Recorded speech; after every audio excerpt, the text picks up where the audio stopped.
guys are working hard, just getting everybody a lot of reps, and they're coming along good. What'd you see out of your guys this morning in practice? A lot of energy, a lot of enthusiasm. We kind of talked about how it was. The NFL's in their preseason. They have preseason games against other teams, and we try to treat it like it was a preseason scrimmage, on that caliber. And they were flying around. They had good energy. They came into the building focused. So it was good to see, especially some of the young guys step up and play well, I thought. How's that first unit really kind of gelling together, especially in that live scrimmage action? I mean, that's a fluid question. First unit. So I would say there was 5 guys that played with the ones today. So it was good to see them. We've been rotating guys in and out with every group in every position actually. I think each kid, regardless of what year, what position, they've played every position this preseason. I think even today Matt Wells played about 3 different positions. So it's good to see. You throw them around, you make them do different things, and just the learning that takes place, having to know the stresses that another position, has on in each defense.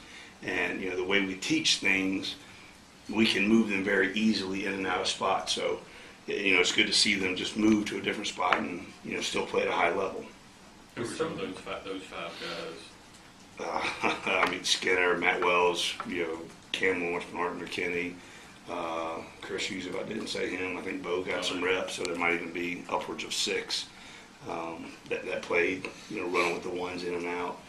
Even Zach Jackson, I think he even got a snap or 2 with the ones, so it might have been upwards of 7. So it was good. How was Chris Wilson was awesome. Chris Hughes, how's he been doing? I know last year he had a little bit of a step back early in the year, but this guy had so many expectations with him. He has been, he had a good spring. I wouldn't say he had a great spring. He had a good spring. But this preseason, he's been very impressive, very focused. He's always been one of the smartest, kids on the defense, smartest kids in the linebacker room. But the focus that he has right now is really impressive. Him and Matt Wells are really close friends, and Matt has kind of followed his lead as far as being focused, because Matt's highly talented. But last year, redshirt freshman, he looked like a baby deer out there playing at times, not really knowing everything that's going on. But as focused as Chris Hughes is, it's starting to rub off on Matt, and it's starting to rub off on, Christian Holmes, those kind of things. So I expect big things for Chris Hughes. Talk about, some of these guys get more attention than others, but Deontay's always been a low-key guy, but he don't want the spotlight, but he's so productive. It's so productive. What a great kid. You sit in meetings, and he's dialed in. He's got his notebook out. He's taking notes constantly. It is so important to him. And Deontay Skinner is such a team guy. He puts everybody above himself, which is a great quality to have in somebody that is so talented as he is, to have such a great attitude, to be such a hard worker. And, I think he is starting to see, the possibilities, hopefully, for the future for himself playing football, and is really trying to grasp onto everything, how John Banks prepares, the way Cam Lawrence prepares. And he's starting to prepare, take care of his body that way, eat the right way, everything, stretch and roll, everything that we do. So I couldn't be happier to be coaching Deontay Skinner. You've mentioned that you think he probably had one of the best final halves of the season, any linebacker in the SEC. Yep. What started clicking for him? It just, Deontay's one that when he gets a lot of reps at something, he becomes a master at it. And just the more reps we can get at each thing that we're asking him to do, the things that he can do, his God-given ability, 6'3", 240, probably runs 5'4", 5'4", 6", and, he's as strong as they come. Once you get him just muscle memory and everything that he does schematically, the sky's the limit for who he can be as a player. I know y'all tell recruits all the time before they come in, what you're going to face when you come here. But how much does it help with Richie and Beniquez coming in, and they see that competition from day one? Like, you gotta work to get up in this. Yeah, I think the first day, the first 2 days we were kind of in t-shirts and shorts and running around and had our helmets on, and they did really well. But the second we put on those full pads, just the eyes lit up a little bit, and they're like, okay, this is the SEC. I get it now. And but I've been pleased with both of them.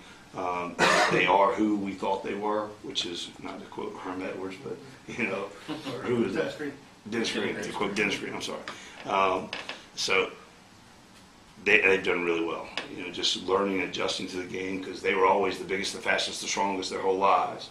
And now they get here, and there's Deontay Skinner sitting in the room, there's Bernard McKinney sitting in the room, and there's Cam Lawrence sitting in the room. And so it has helped them, at a very early stage, elevate their game. You talked last year about Cam Lawrence recognizing plays before they ever happen to call on him out on the field. Right. Has his leadership even stepped up further than Absolutely. And you can see him, the kids are starting to gravitate to Cam. How did you know that? What did you see? Because Cam can recognize things with just the smallest of a split, or a tight end or a back checking something out pre-snap. He takes all of that information in. And, I had him read the book by Malcolm Gladwell, Blink, over the summer. And it's just about, processing information without it even, you consciously being able to do it. And, because Cam has always kind of had that, ability to do that. And he's kind of taken that to a next level and tried to help the younger guys, like Chris Hughes, Christian Holmes, start to learn how to do those kind of things by just recognizing splits, backfield sets, depth of the backs, O-line, everything that you need to look at.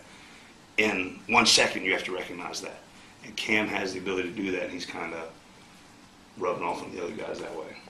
It sounds like you're describing the instincts that can be taught instead of the instincts that aren't just humanly God-given to you. Right. Which a lot of people think is just instinct is what you're born with. Sure. But you're saying to me it can be taught. It can be taught. In your group. Absolutely. The more that you study and the more you learn how to study and what to study, then you can learn those things. And the thing that I always talk to them about is you have to know that you know that you know it without knowing that you know it. So it needs to go so deep in the process that you don't have to consciously think about, okay, there's that split, okay, that means that. You just instantly see it, instantly recognize it, and you can know what's coming. And it doesn't even happen on a conscious level at times. How much experimenting do you get to do? You got the big bodies like McKinney and Skinner, and you got a lot of smaller guys, Matt Wells, Chris Hughes. Sure. You got a lot of speed. You kind of have passing packages. These guys are run packages, and you can experiment with that a lot. Right, and we do that every day just to see what the best matchup is. So we run a lot of different personnel groupings on defense. So every day we just kind of mix and match just to see who's the best and who's the best at playing with who. The big thing with me, asking about who's the starter, who's the two deep in the chemistry. We just throw them all in there together at times just to see what the best, the package is.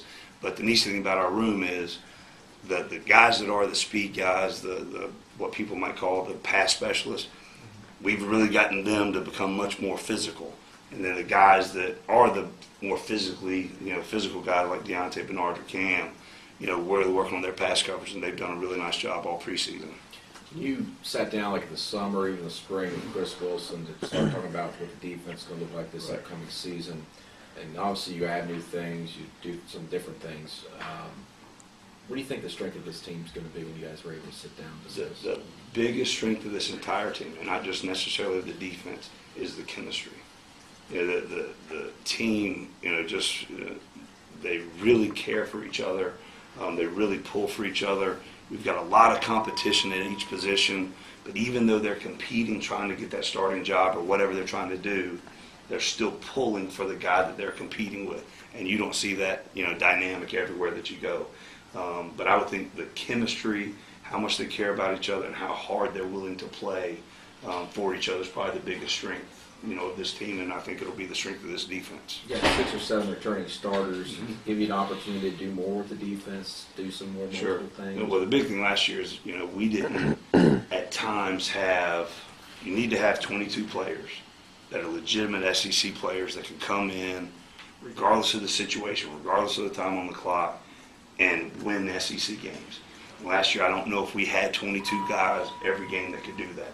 And I think we're really close to having that depth that you need to be able to compete and be really successful in this league, and that's what the goal is. How much of a key is it maybe to have a John Banks where you can say, we'll put you out on that island? Right. And that allows your guys, your position group, Sure. your front seven, to be a little bit more aggressive. Have you Absolutely. seen that in Absolutely. scrimmages and stuff? Yep.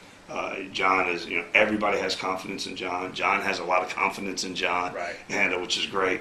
And so we know that, like the Revis Island or whatever they have up with the New York Jets.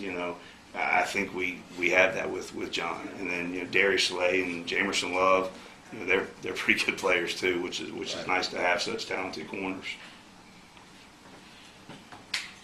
What do you expect from Skinner this year? Do you expect him to just carry out over what he did in those final 4 I think games? he just the sky's the limit for who he can be and what he can do. I just expect him to show up game 1, be a dominant player, and game 2 just play within the system and make the plays he's supposed to make and have fun.